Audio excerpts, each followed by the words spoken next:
ഒരു പ്രധാനപ്പെട്ട വാർത്തയിലേക്കാണ്. സന്തോഷ് ട്രോഫി ഫൈനലിൽ കേരളത്തിന് തോൽവി.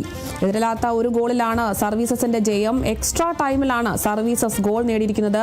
എക്സ്ട്രാ ടൈമിൽ ഗോൾ അടിച്ചത് അഭിഷേക് പവാറാണ്. ഇതിപ്പോൾ 9ാമത്തെ തവണയാണ് കേരളം ഫൈനലിൽ ഇത്തരത്തിൽ തോൽക്കുന്നത്. കഴിഞ്ഞ തവണയും കേരളം ഫൈനലിൽ തോറ്റിരുന്നു. എന്തായാലും സന്തോഷ് ട്രോഫി ഫൈനലിൽ കേരളത്തിന് തോൽവി ഏറ്റിരിക്കുന്നു എന്നൊരു വാർത്തയാണ് ഇപ്പോൾ എത്തുന്നത്. എതിരില്ലാത്ത ഒരു ഗോളിലാണ് ഇപ്പോൾ സർവീസസ് ജയം നേടിയിരിക്കുന്നത്. എക്സ്ട്രാ ടൈമിലാണ്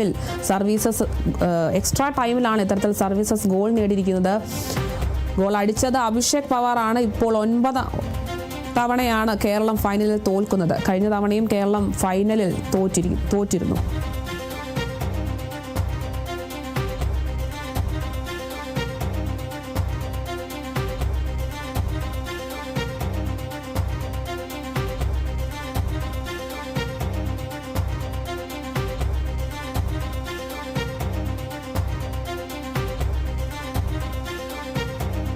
സന്തോഷ് ട്രോഫി ഫൈനലിൽ കേരളത്തിന് തോൽവി ഏറ്റിരിക്കുന്നു എന്നൊരു വാർത്തയാണ് ഇപ്പോൾ ലഭിക്കുന്നത്. എതിരില്ലാത്ത ഒരു ഗോളിലാണ് ഇപ്പോൾ സർവീസസിന്റെ ജയം വന്നിരിക്കുന്നത്. എക്സ്ട്രാ ടൈമിലാണ് സർവീസസ് ഇത്തരത്തിൽ ഗോൾ നേടിയിരിക്കുന്നത്.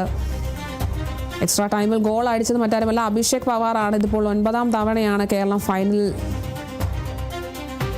തോൽക്കുന്നത്. കഴിഞ്ഞ തവണയും കേരളം ഫൈനലിൽ തോറ്റിരുന്നു.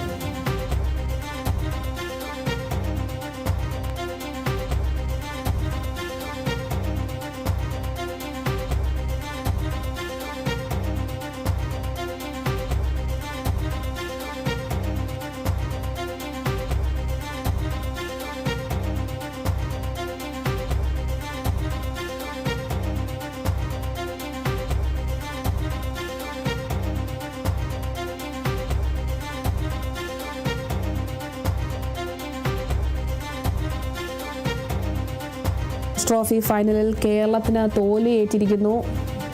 എതിരില്ലാത്ത ഒരു ഗോളിലാണ് ഇപ്പോൾ സർവീസസിന് ജയം നേടിയിരിക്കുന്നത്. എക്സ്ട്രാ ടൈമിലാണ് സർവീസസ് ഗോൾ നേടിയിരിക്കുന്നത്. എക്സ്ട്രാ ടൈമിൽ ഗോൾ അടിച്ചിരിക്കുന്നത് അഭിഷേക് പവാറാണ്. കഴിഞ്ഞ തവണയും കേരളം ഫൈനലിൽ തോറ്റിരുന്നു.